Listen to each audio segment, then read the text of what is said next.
As a YouTuber आपको एक बहुत अच्छा बिजनेस माइंडसेट भी बनाना पड़ेगा, क्योंकि इस बिजनेस में कोई श्योरिटी तो है नहीं कि आपको महीने की हर यकम तारीख को पे आ जाएगी। हाँ, यूट्यूब की पे आती होती है, लेकिन वो भी वही बात है कि वो फिक्स सैलरी नहीं है, तो इसलिए आप उसके ऊपर फुल डिपेंडेंट नहीं हो सकते। आपको अपने माइंडसेट को ऐसे लेके चलना है कि मैंने यहाँ से बिजनेस भी निकालना है। 2000 व्यूज, 3000 व्यूज, 5000 व्यूज, इनको मतलब आजकल जो कंटेंट क्रिएटर्स हैं उन्होंने बहुत कम बना दिया है, क्योंकि जो चल रहे हैं उनके मिलियंस में आते हैं और वो 4-5 ही हैं, और उनके अलावा कोई बहुत ज्यादा मतलब काबिल कंटेंट क्रिएटर है नहीं यहाँ। तो अगर आपके 2000 व्यू भी आ रहे हैं तो इसको आप ऐसे ना समझो कि यार ये बहुत कम व्यू हैं। आप इसको ऐसे समझो कि यार मुझे 2000 बंदा देख रहा है जिसको मैं अपना कोई प्रोडक्ट सेल कर सकता हूँ, जिसके सामने मैं अपना कोई ब्रांड मतलब दिखा सकता हूँ उसको कि भाई ये मेरा ब्रांड भी है। किसी भी प्लेटफॉर्म की एडवर्टाइजमेंट कॉस्ट कभी निकाल के देख लेना, आपको आइडिया हो जाएगा कि वो प्लेटफॉर्म 1000 बंदों को आपका एड दिखाने का कितना चार्ज करता है। तब आपको पता चलेगा कि आपके वो 1000 व्यूवर्स की भी क्या पावर है। इसलिए जो लोग मुझे कहते हैं ना कि भाई हमारे तो 3000 व्यूज आते हैं, हम क्या करें, हमारे तो 5000 व्यूज आते हैं, हम क्या करें, मुझे थोड़ी सी ऐसे चिड़ चढ़ जाती है कि यार आपको पता ही नहीं है कि आपकी क्या पावर है। एक दफा जरा आजमा के तो देखो, क्योंकि बात घूम के उधर ही आ जाती है कि लाख रुपए कमाने के लिए आपको सिर्फ 100 बंदे ऐसे चाहिए जिनको आप 1000 रुपया प्रॉफिट वाली कोई चीज बेच सको, और आपके तो 1000 व्यूज डेली आ रहे हैं ना, तो यार 1000 व्यूज कम तो ना हुए। तो यूट्यूब को इस तरह सोचना शुरू करो कि यार मैं अपनी ऑडियंस को एक अच्छा हाई वैल्यू कंटेंट तो दे रहा हूं, लेकिन इसके साथ मैं इनको कौन सी ऐसी वैल्यूएबल चीज भी सेल कर सकता हूं कि जिससे उनका भी फायदा हो और मेरा भी फायदा हो। सबसे पहले अपनी ऑडियंस को रखना है, ऑडियंस के फायदे को सामने रखना है, और जब ऑडियंस का फायदा होगा तो अल्टीमेटली आपका फायदा भी हो जाएगा।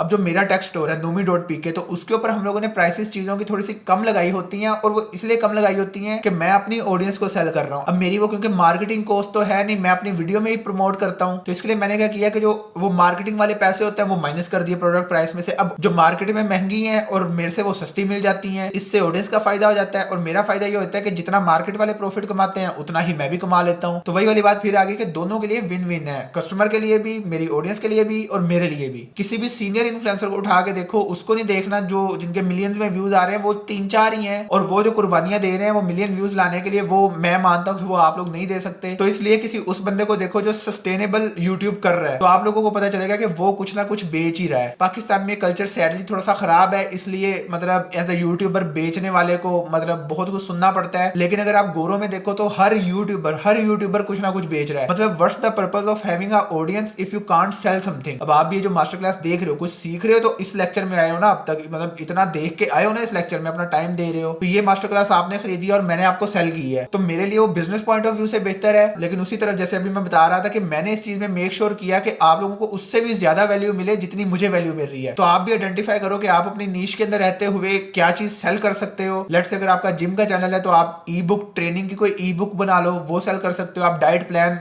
मतलब सेल कर सकते हो। आप अपना वो जिम फिट का कोई छोटा मोटा ब्रांड खड़ा कर सकते हो जिसके अंदर सिर्फ लेट से स्टार्ट में सिर्फ एक ही आर्टिकल हो जाए। तो इस तरह अपनी नीश के बारे में जरा ऐसे सोचो, और जब आप ये सोचना शुरू करोगे ना तो आपको एक सोच जरूर मिलेगी कि आपको नेगेटिव कंटेंट से निकलना है। अगर आप नेगेटिव कंटेंट बना रहे हो तो सैडली आप मतलब कुछ खास सेल कर नहीं सकते। तो यही बात है, आप नेगेटिव कंटेंट बनाने वालों को बैटिंग वगैरह ही प्रमोट करते देखोगे। तो इसलिए अगर आपने भी यूट्यूब शुरू करना है या शुरू कर चुके हो और आप अगर नेगेटिव कंटेंट बनाते हो तो उससे जितना जल्दी हो सके बाहर आ जाओ, अपना कंटेंट स्विच कर लो, या इवन चैनल भी नया स्टार्ट करना वर्थ इट है एक नेगेटिव चैनल को ग्रो करने से। क्योंकि देखो social media was meant to be social, ये किसी की बुराइयां करने के लिए नहीं था कि आप एक नेगेटिव कंटेंट बना रहे हो, किसी बंदे को रोस्ट कर रहे हो, किसी की बुराइयां निकाल रहे हो, खामियां निकाल रहे हो। It was meant to be social. Social क्यों होना है? ताकि जो आपका कारोबार मतलब एक फिजिकल कारोबार है, जो एक दुकान है आपकी, आप उसको एक नेशनल लेवल पे ले जाओ, आप पूरे पाकिस्तान को बताओ कि भाई मेरा ये बिजनेस है। और फिर से कह रहा हूँ, किसी भी गोरे इन्फ्लुएंसर को देख लो, हर बंदा कुछ ना कुछ बेच ही रहा है, और हमारे भी इवन यहाँ के बड़े बड़े इन्फ्लुएंसर अब अपनी चीजें लॉन्च करना शुरू कर चुके हैं, और यही फ्यूचर है। और जितना जल्दी आप इसमें डाइव इन कर जाओगे उतना बेहतर है, क्योंकि जब फॉर एग्जांपल आप 50,000 सब्सक्राइबर के बाद एक चीज लॉन्च करते हो तो बड़ा सैडली कहना पड़ता है ये बात, लेकिन अवाम आपको हेट देना शुरू कर देती है। तो अगर आप डे 1 से सेल कर रहे होगे तब आपको कोई हेट ही नहीं देगा, क्योंकि उनको पता है भाई ये तो शुरू से कर रहा है। तो जब आपने मतलब 50,000 सब्सक्राइबर पे एक चीज लॉन्च की तो वो कहेंगे भाई ये इसने